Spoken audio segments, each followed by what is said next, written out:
exploding in the street. Making a massive showdown between protesters and police.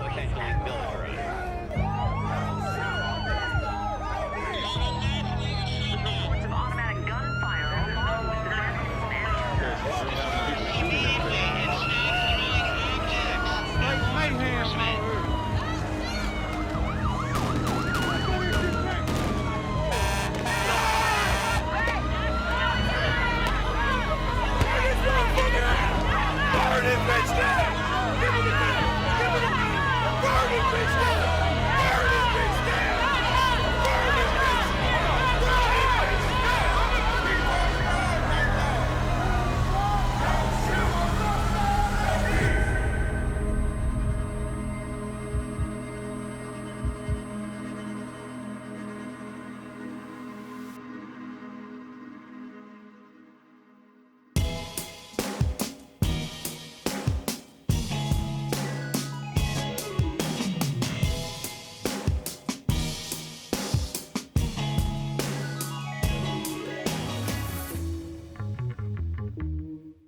The experience I have as a gun-owning black man is not the same as somebody else who's not black and owns a firearm. And then the reason is because there is a historical element that tells some people that I'm probably going to be more of a threat with a gun in my hand than somebody else. And even though that is not the majority, at least from my experience, it's still an issue. And so we can honestly, I think we're safe to say that we can all acknowledge the fact that the image of the black man on TV is not a good one. It's one of violence, hyper-masculinity, destructive. And so when you add a gun to that mix, and you're the only and the only interactions you ever had with them was what you see on television or in the news or in the media, it's not gonna be good. Because I never know, I can get pulled over at any given moment and I don't know which cop I'm gonna get. Because as we all remember and we all acknowledge, cops are individuals too. You know, they work for an organization, but they are individuals. And they come with their own prejudice and they come with their own bias and their own stereotypes. But if you think for one moment that I don't consider the fact that I could run into a cop who may not be well-trained, may have a perceived notion about my threat level because of my skin color, and as a result, end up overreacting in a situation that's unwarranted, fooling yourself. But we have to remember there's still elements in this country that don't or haven't made that progression. And they are in positions of authority. They are in positions of power. And they can exact that power the way they see fit. And sometimes with repercussions, and sometimes there are no repercussions. Nothing's perfect. And we have to acknowledge that. It's something I have to think about. I just do. And I don't like it any more than anybody else who has to think about it. And I'm pretty sure there are a lot of people who aren't black who don't like the fact that it is a talking point, because as a country, we've made so much progression when it comes to race relations. It's ridiculous. And anybody who says otherwise is a fucking liar.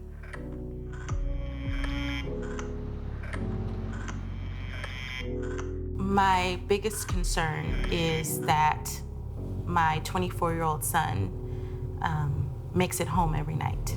You know, my son could be mistaken for something that he's not and then killed by a police officer because he's scared of my son for the way he looks, or the fact that he's almost 6 feet tall, or the fact that he has an imposing figure. That keeps me awake some nights. It does.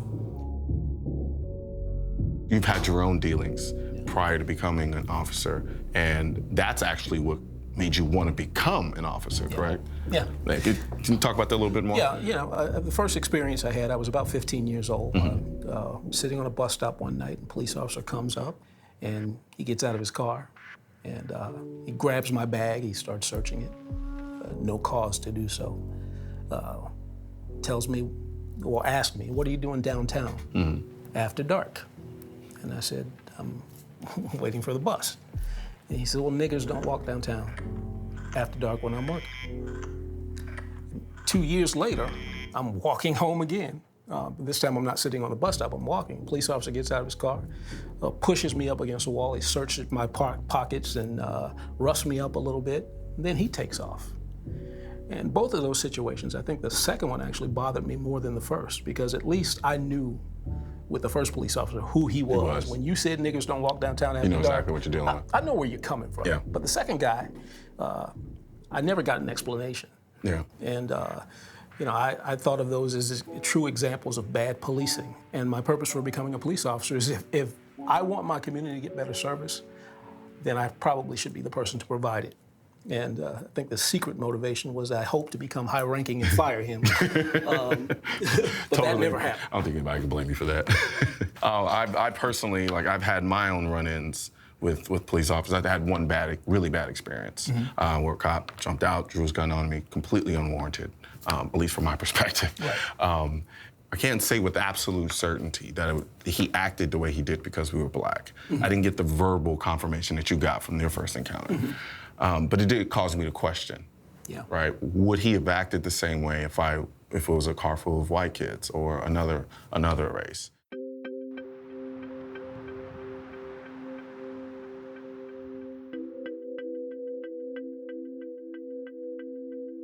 So Tony, how long have you been out here? I've been out here for like 10 years. 10 years? About 10 years. So what are your interactions like with the cops out here? I don't mess with police. I avoid the police. Let's talk as a whole, right? Let's say just the interaction in general with the community and the police. What is that like? Is it a positive interaction or negative? That's not positive. Don't nobody like the police. Why is that? The police just automatically don't think you doing what they want you to think they doing. You know what I'm saying? So it's just unfair. So that's why you just avoid them, because avoiding them is the best way. Because if not, they gonna be having you step out the car, they gonna have you lined up all on the grass, they gonna be doing all that because you got tail light out. Instead of saying, get your tail light fixed. Yeah. You know what I'm saying? Yeah. Like, that's too much. Why do you think that is, though? Just from your own personal perspective. Because they wasn't raised out here, they don't know. They don't live out here. Yeah. You know what I'm saying? If you don't live over here, you ain't gonna know nothing.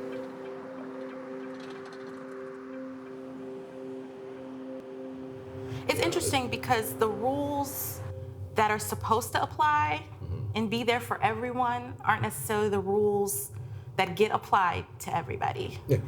And it's scary because as a mom, you want to see your child grow and thrive and become young men and raise their own families. And some of these men aren't getting this opportunity because the person decided to shoot first and ask questions later.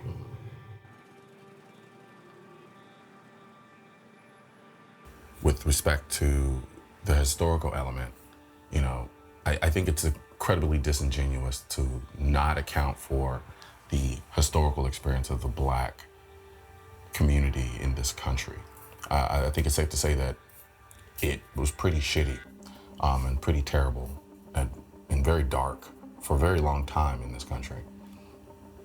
And then when you factor in the fact that the police represented not safety, not protection, not service, but during those times represented the very overt forms of oppression that they were experiencing in their communities at the time. I think it's safe to say that there's naturally going to be a distrust between the black community and the police. And I think sometimes we don't give enough credence to understanding the level of trauma involved in that. Not to mention that you still have very much a lot of people who are pretty much racist. And then on top of that, get put in positions of power where they can exact that racism against a community that they can't stand to begin with. Within a system that was largely seen as oppressive by the very community that this particular organization is supposed to serve. So when you get something like Mike Brown happening, where you get a police officer shooting a kid in what seemingly was unjustified to some people and justified to others, tensions are gonna boil. And people naturally want an answer. They want a clear, definitive, and clean answer to the issues and the problems in this country. And they don't always exist. And I think sometimes we're scared to admit that.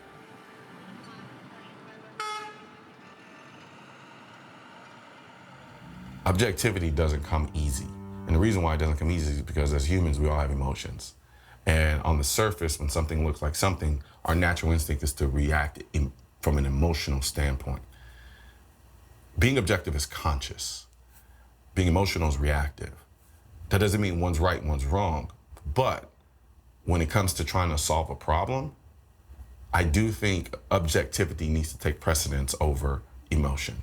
However, objectivity void of any emotion is cold and callous and can be just as destructive. Man, dead, man. He dead. Police killed him, yeah. Said he had his hands up and everything, they still shot him. He fell on the ground, they stood over him, shot him some more.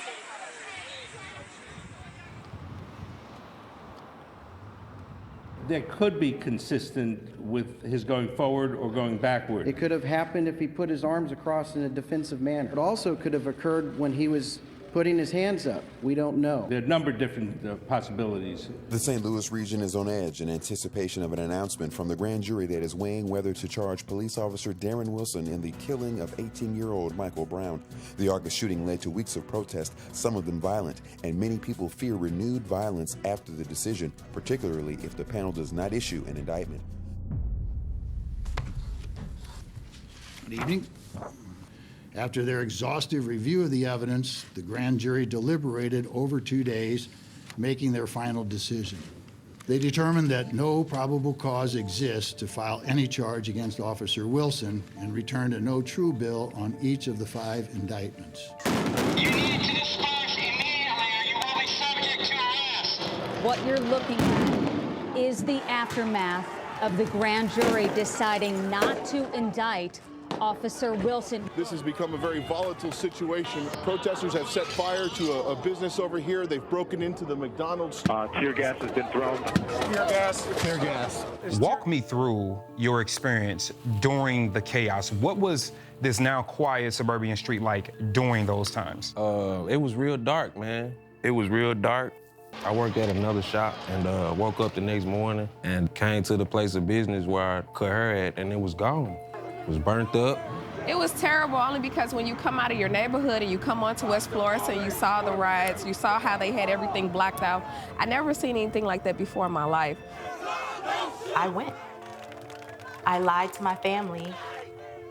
They said don't go because it was a lot of stuff going on. They didn't want me to get arrested or harmed or anything, but I went anyway because I had to go. Yeah. And I went for 3 days straight. And I was compelled to go. I didn't want to riot. I got 2 kids at home. I didn't want to riot. I wanted answers.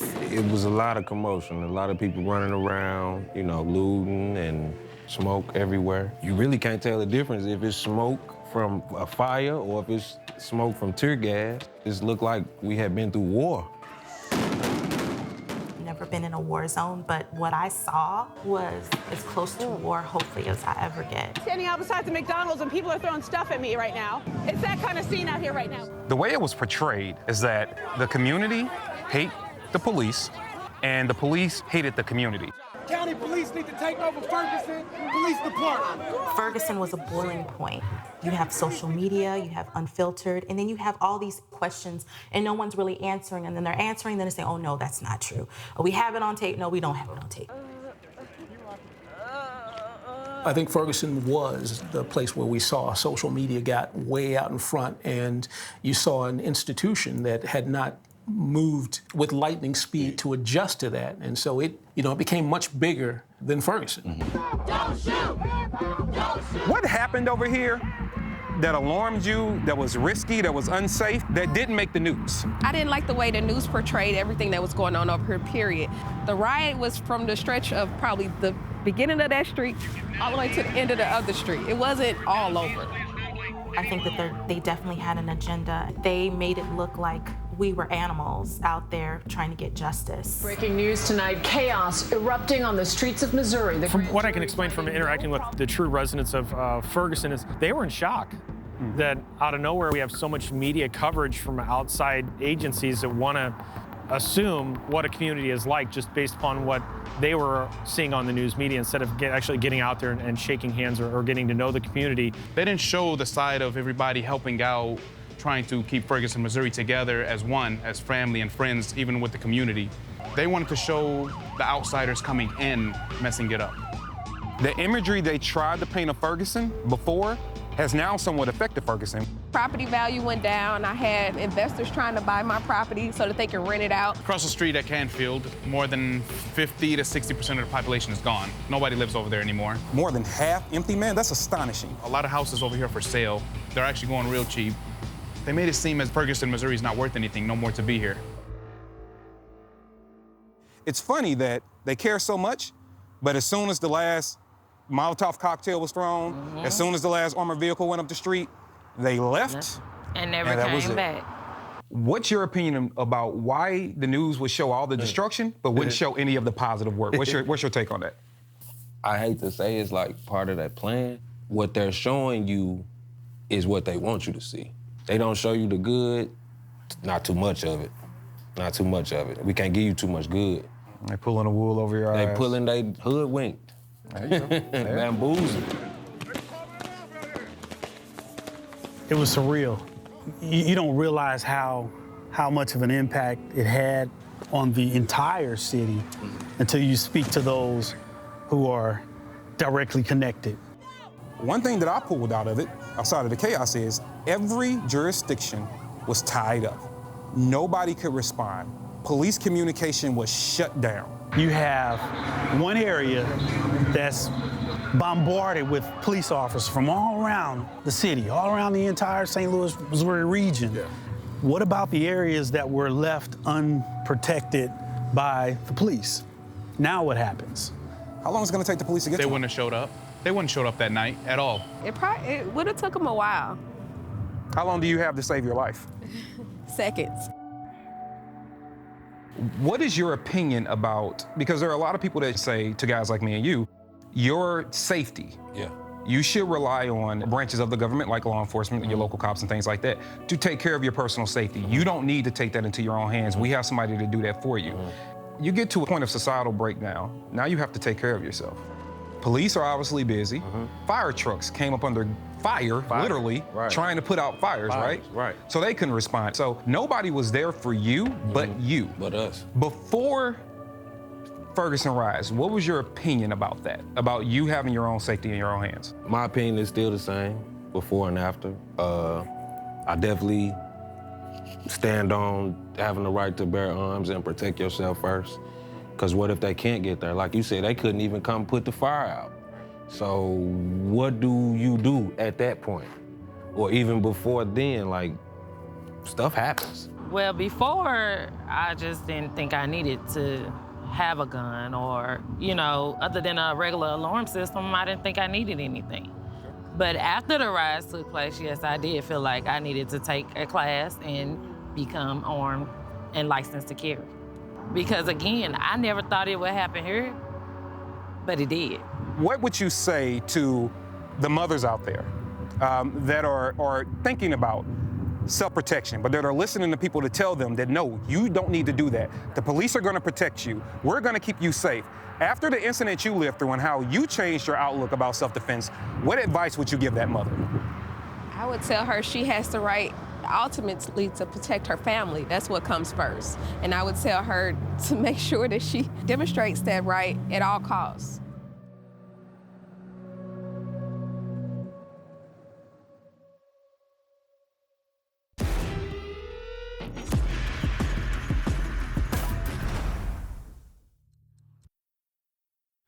The idea of the Second Amendment is supposed to be about empowerment. You're supposed to be empowering the people in this country. And the only way that we can do that is by having these conversations and being able to have them conversations honestly.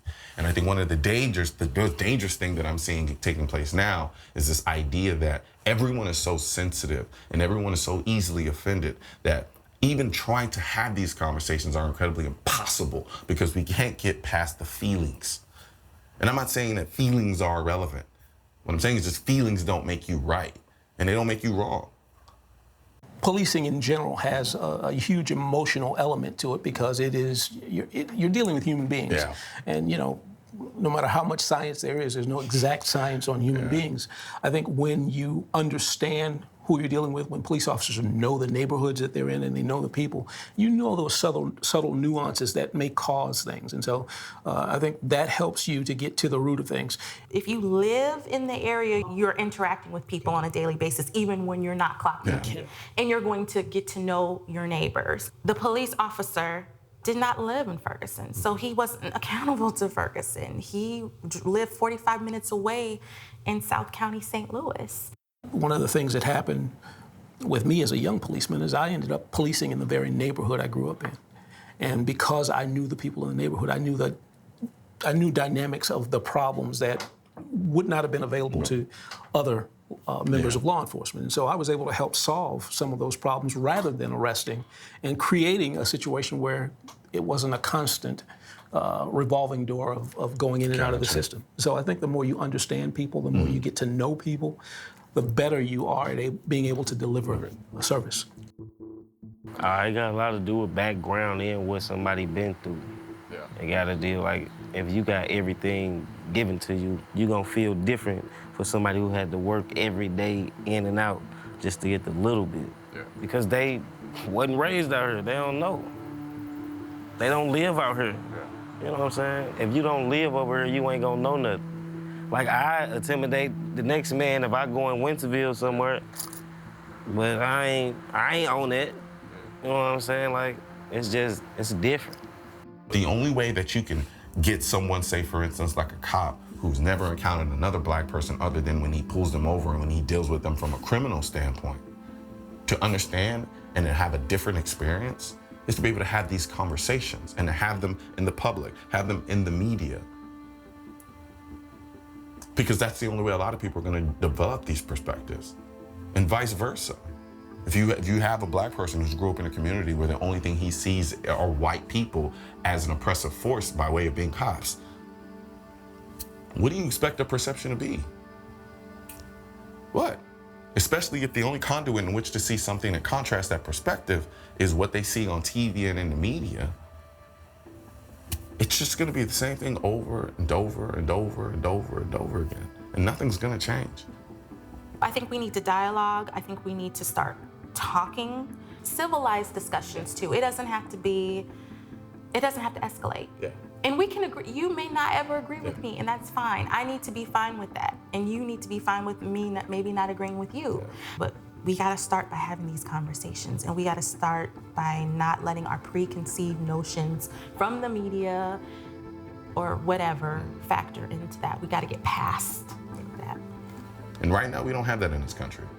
What we have are parties, we have teams that go into the corners, and then they only meet in the middle when they want to duke it out and see how many points they can score against each other. And then after that's done, they go back to their corners. And that's it. Nothing gets changed, nothing happens. And the funny thing is, the only people who are duking it out are the extremes on either of these sides. It's not the people who are in the middle, who are looking for some type of direction and understanding and looking for more information so they can develop a thought or an opinion on a particular matter. It's the same thing, it's what's happened in Ferguson. The information was so skewed, so all over the place, that it was hard for people to decipher what was what. One minute it was this, the next minute it was that.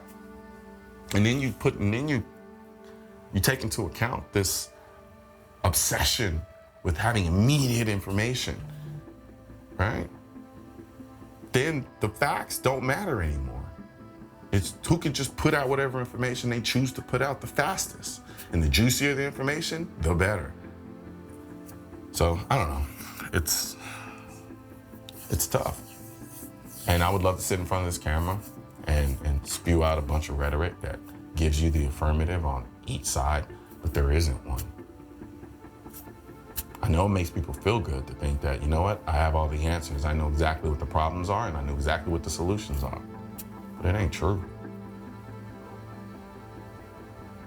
Like, you look at any relationship, there's always gonna be a conflict. We are in a massive relationship with each other in this country. And we all have different perspectives, different backgrounds, different outlooks. And we're supposed to share this country together. But like in any other relationship, if the communication sucks, the relationship will die.